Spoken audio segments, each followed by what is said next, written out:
So we're here at the Arts Bar in the Baltic. You've got a headline show. How are you feeling? Boss man, yeah, the sun's come out just in time.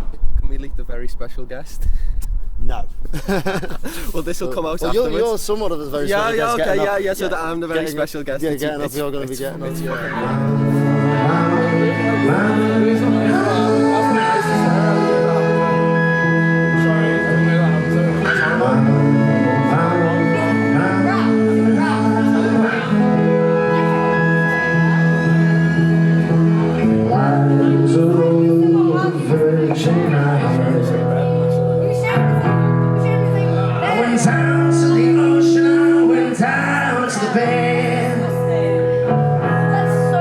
So I was a Roman with a village in my head. So was I. Yeah. Where'd you get your lyrics from?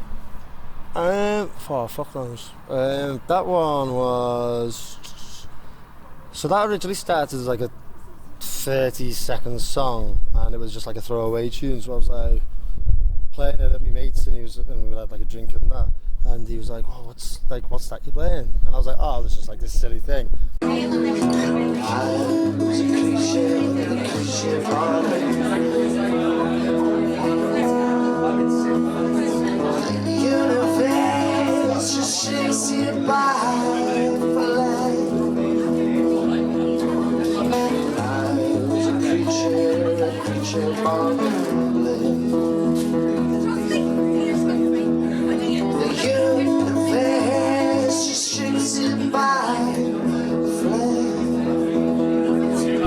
The universe contained by flesh. Yeah, I mean that's deep, man. And, and I think that's just like the brain is just like a crazy thing, and just all of like your dreams and your aspirations and things like that. And you know, like kind of put that into the metaphor. Like I was a Roman with a village in my head, you know, like and how like that kind of empire started with just like an idea, and that kind of like exploded, but also the containment of explosions, I guess.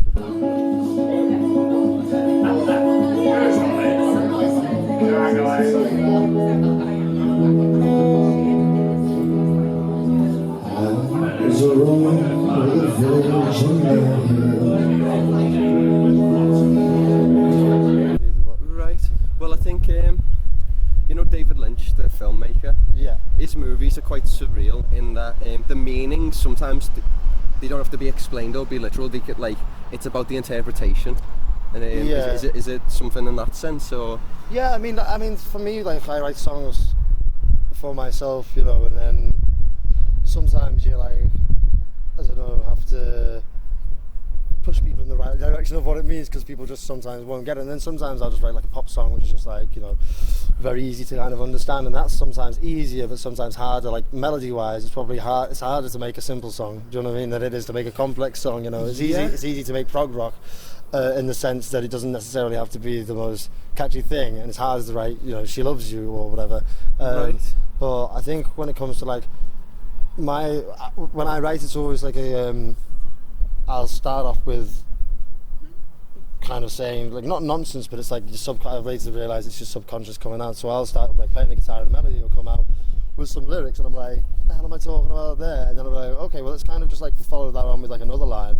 I'm like, okay, well that makes a lot more sense. And then I just start writing a few more. I mean, there was a song I was writing today, which yesterday was about one thing, and then I started writing the kind of middle eighth, and then like a mad lyric came out, and I was like, I'm not going to put that in. And then actually that's about that, and it means that it has that meaning, but also it has another meaning, you know. So it's, I mean, songs are just multifaceted and multi-layers, you know, for sure. And I think it's, as someone who's never actually listened to the lyrics of other people's songs, funny enough, because I just listen to the melody and the way that the song sounds, so I've never really been able to concentrate on the lyrics or like the deeper kind of meaning of other people's songs. So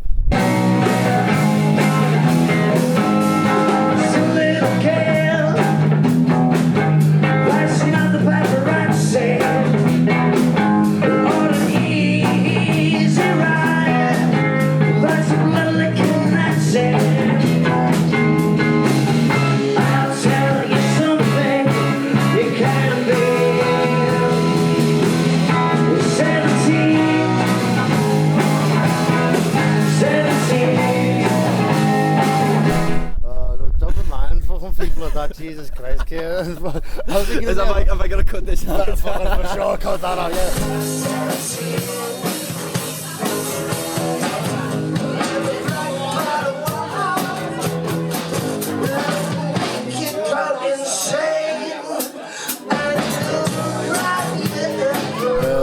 Yeah, no. Next question, Kieran. I had to ask. Yeah, no, it's fine. Yeah,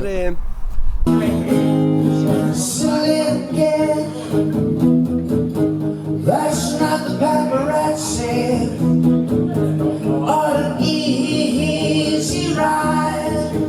That's a blood-licking Nazi. I'll tell you something you can't read.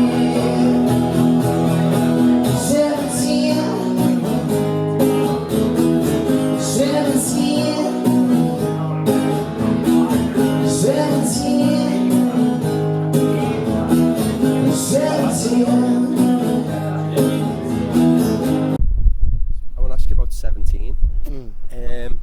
Because that structurally might seem simple, but there's something, like you say, there's something really difficult about like creating a hook or something that's that is catchy or like can feel immortal. I think when you have to, like, because the subject of that song is like about right wing kind of like kids, in like America kind of getting, or anywhere really getting drawn into like right wing things. Because I think when I wrote that, like, must have been about the first time that Trump got in, I think it was, years ago, and it was kind of about, because there's all these social media things, and you're seeing like, people that I was friends with start to kind of get like drawn in by this, like the right wing has a kind of a way to attract people who aren't necessarily, maybe don't fit in or whatever, and who aren't like maybe having the best time. So with that, obviously that was kind of the subject matter of it, and then to make people listen to something like that, then if you just have a catchy cause, obviously it's got a time, you can't just go like happy birthday to you in the middle of fucking like,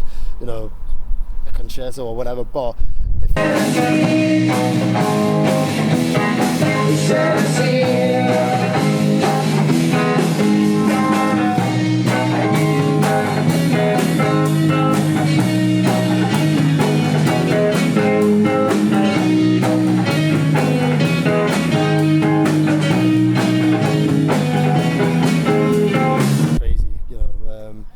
and I think it's always like the mad ones. You've got to be a mentalist to be into music and to sit. I mean, today I've just sat in my room for like 12 hours straight playing guitar, and that's not normal. Like really, in terms of like, a normal person wouldn't consider that normal, but I think it's just like what you kind of do, and I think that's why the crazy people are drawn into like being artists or musicians or being in like theatre or things like that, Right. Well, that leads me on to my next question, because you are very active in the scene, not just as a writer, as a performer.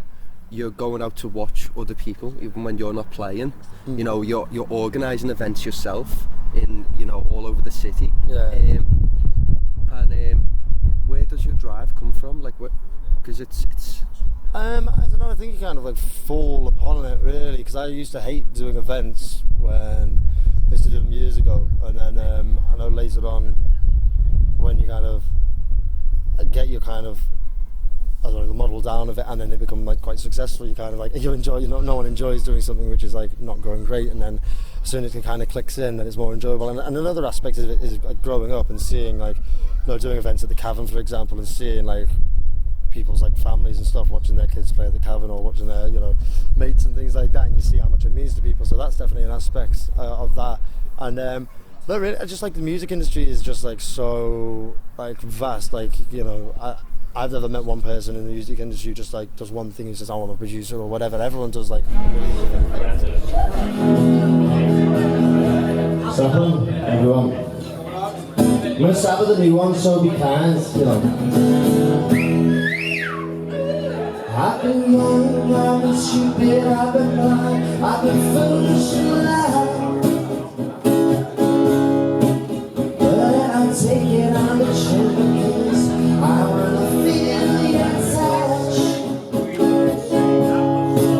And then I feel it, and I feel it, and I feel it, and it's not good enough.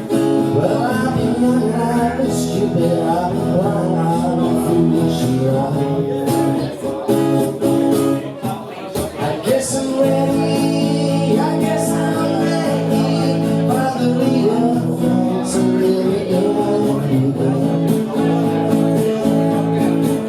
I guess I'm ready, I guess I'm ready. Real things are ready. I guess I'm ready, I guess I'm ready. Real things are ready.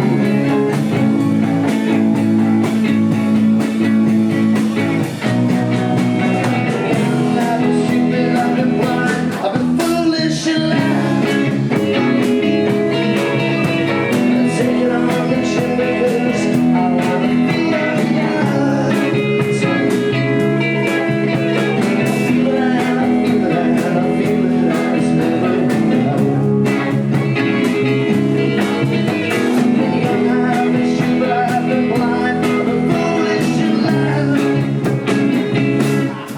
I guess I'm ready, I guess I'm ready. The real things are ready. I guess I'm ready, I guess I'm ready. The real things are ready. I guess I'm ready.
Thanks very much. I mean, no one really gets into the music industry to make money as such. You just do it because you like doing it, as long as you can kind of like plod along. And I mean, Liverpool's social scene is basically built around the music industry, so it's very like, you know, it's very ingrained in like everything that everyone does. So you never have like a dull moment. If you're putting an event on, you're going to meet people, or you know people who are going to come to it. So it's very like, it's very easy, you know, like I've got to go out and do this and run this event, and like what, like your mates are going to come and enjoy it. Oh, for fuck's sake, what the hell? Do you know what I mean? Like, it's just very easy to do things which are enjoyable and that people enjoy, you know. Well, I think a lot of people get disheartened if they might put a lot of effort into one project, like you're talking about, maybe, you know, baking one pie, and if it doesn't get the reaction that they want, they get deflated. I've seen this especially in the last year as I've started covering the scene a lot more. A lot of people I've noticed, they'll put a big push behind the release, and then it doesn't go on the radio, doesn't go on BBC Introducing, and then they like disappear from the scene. Whereas it seems like, is it like you say, because you're having this success not only as a songwriter but socially, you know what I mean? Like I mean, it's hard. I think first of all, like when you put a release out, you've got to like make sure that you have the infrastructure there, sort of thing. You can't put a song out and not kind of do anything. Hey lady, I don't have the time to wait.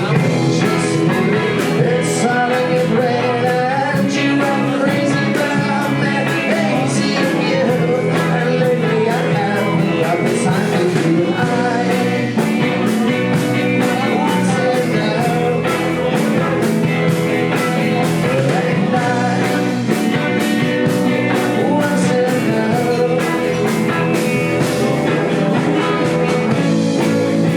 Taking me all away.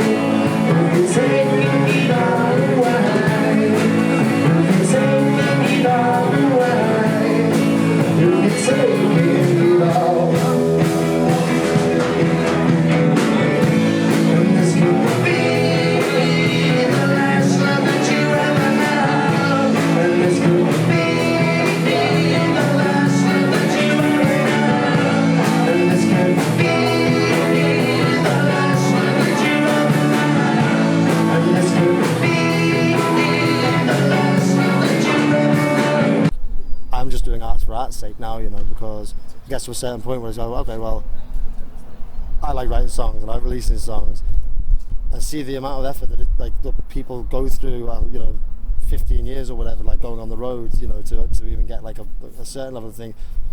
I don't know if that's like for me at the moment, because I'm so like ingrained in Liverpool, and I just think that to release music and write music and then also do other things in the industry just sounds like the kind of the perfect like balance for me, you know, just like write music, release music, write with other artists and put it out. And Liverpool's got such a great scene. You don't know what will happen like down the line. Someone might hear one of your songs or buy one of your records, and then might end up in the right hands. But I think you should always just do it for yourself, you know. And never kind of be like, oh, I'm going to quit my job and make it as a musician or something. It's just like a lifestyle for you before a job. Yeah, I don't see that. I don't see anything as a job. Me, I really don't. Yeah. I think the word job's fucking like it ingrains fear in me. You know, like if someone was to say something was a job, I'd be like, because you know, I think that's what the issue with society is really. Is people say, oh, like what's your job? What do you do? And it's like, well, like have fun. Like as long as you obviously support yourself and you can do things. And I mean, musicians and artists and anyone in the music industry, unless you're like working for like a company, it's all freelance, you know. And and you can enjoy that if you can do your tax returns all right. Like.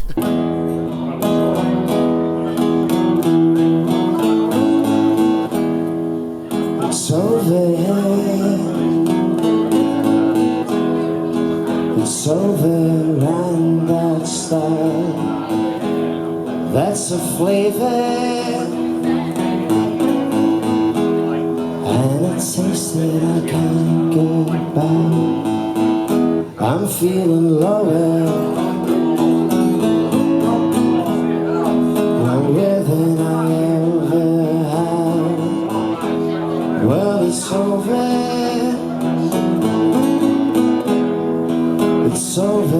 and that's like, why do I always do all the things that I do? Well, there's times that it lasts, there's times you just got to move. Sometimes you just got to lose. Yeah, so I've seen you quite put in a lot of kind of groundwork in the scene over the past few months in regards to some of the places I've seen you pop up and play. For example, I've seen you at Leaf supporting Bobby West. Oh yeah, Bobby, I fucking love Bobby. And sometimes I'll see you play with the band, sometimes you'll get up and play solo. I've seen you play in Matthew Street for Paul Nass's thing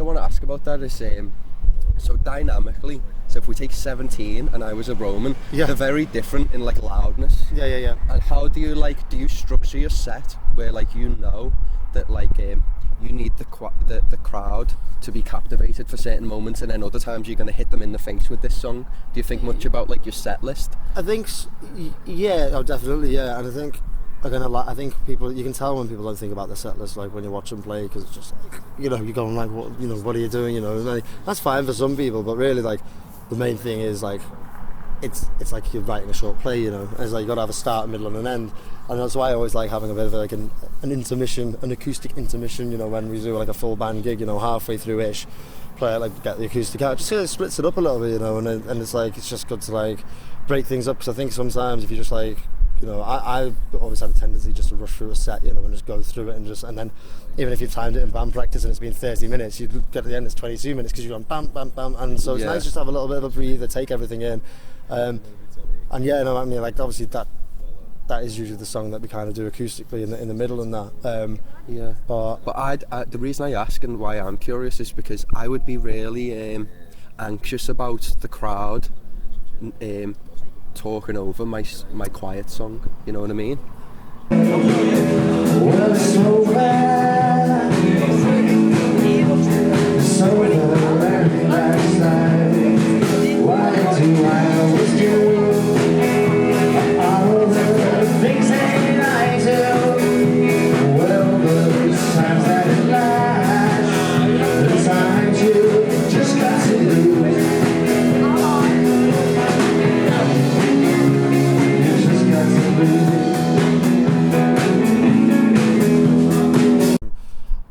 It's like I used to very much like perform, and if people weren't vibing on it, then that would affect me.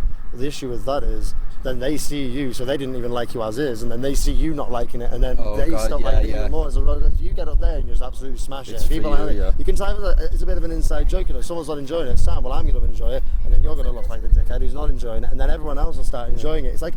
It's kind of like bullying, If someone's standing there and they think they've got control over you because they're talking really loudly and whatever, if you just stand up to it and just like completely unashamedly act yourself, it's the same thing with like fashion and everything like that. Just dress how you want, act how you want, within reason, if it's not hurting anyone, then you're kind of just winning, really. You've got a fortress in your head and no one can penetrate it, really. That's a lyric there. Fortress in your head and no one can penetrate it. You can have that one, I'll take that. I was running with a fortress in my head. Baby, you got to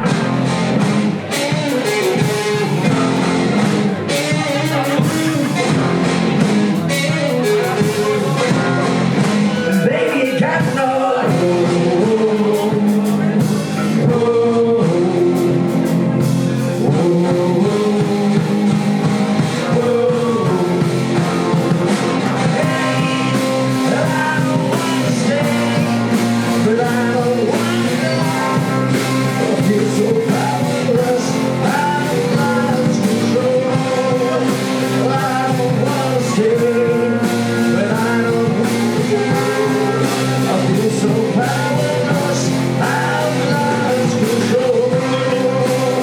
So you've just led me on to my next question, talking about fashion. The first time I saw you in person, you were in a full orange tracksuit, and then the name Dr. Orange, where does that come from? So I've not worn that tracksuit in ages actually. It was last year, last summer. Yeah, I need to get it out of the closet and that. Actually, I know the reason I stopped wearing it is because I tried to go into the bar and they said, "Oh, you can't come in because you're wearing trackies." And I was going, "Are you messing? These are like long corduroy fucking flares, and it's like a cohort sort of thing." I was going, "That's mad." So after that, I was like, "Do you know what? Saying about not letting people affect you. If I want to get into a bar, I'm fucking getting in." Do you know what I mean? Yeah. You've got to make some compromise line. So yeah, and the name Dr. Orange, I remember just kind of going, "Oh well, I wanted to have a name like Dr. Hawk and Dr. John and things like that." I thought that's not really been done recently. Dr. Feelgood, not as much because it's more like a pair, like having someone as like the focal point, referring to themselves as that name, and so I just didn't think of like a normal word, like Dr. Shape or Doctor, just kind of going through like in my head normal words until I found that one, and then I was like, that sound, Dr. Orange sounds good, and I was thinking it's really cool because you like the visuals of it all. And then someone later on said to me, "Oh, is it like Stanley Kubrick-esque because like Doctor Strangelove and Clockwork Orange?" And I was like, I didn't think of that, but that's a better story. That's great. Yeah, I'm taking that. That's brilliant, isn't it? It's a much better story than my one of just wanting to be called Doctor something. But I mean, subconsciously, potentially, it's like the fucking Paul McCartney thing with the Eleanor Rigby statue, grave. The grave, yeah, saying, "Oh, I've never seen it," but sometimes there's definitely something deeper in you that's contributed towards it. Maybe. I think that's probably why the two things in my brain work so well together. Because when I heard that in my head, Dr. Orange, that makes sense because I've definitely seen both those films together in a collection or something and gone, that looks good together as well. Do you know what I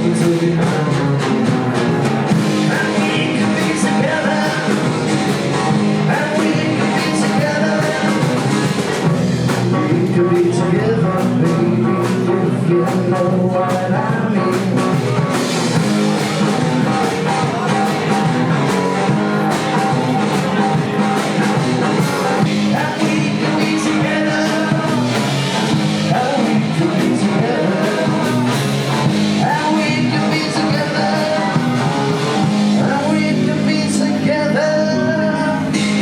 Okay, here's a question for you.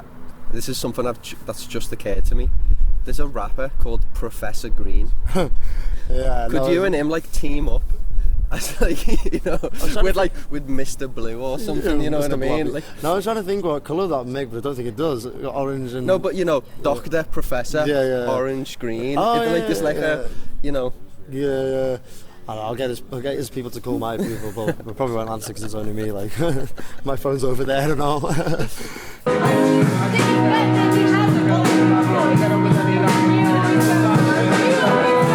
Call me baby one more time. This is love, and it is fine. Of all the people I can find, I've got you out of my mind. Call me baby one more time. This is love, and it is fine. Of all the people I can find, I've got you out of my mind.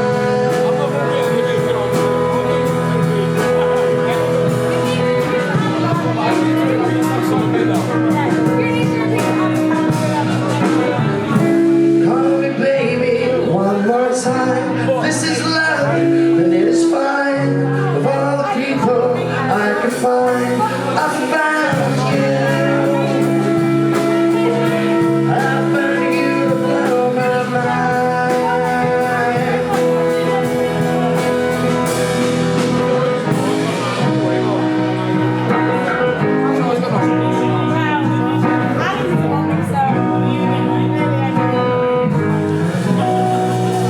Thanks for listening. Cheers. Yeah. Well, thanks for talking to me, man. Nice one, man. Appreciate it, brother. Yes. That went well. How'd you Yeah, man. feel? Yeah. Sound. Yeah. Just like.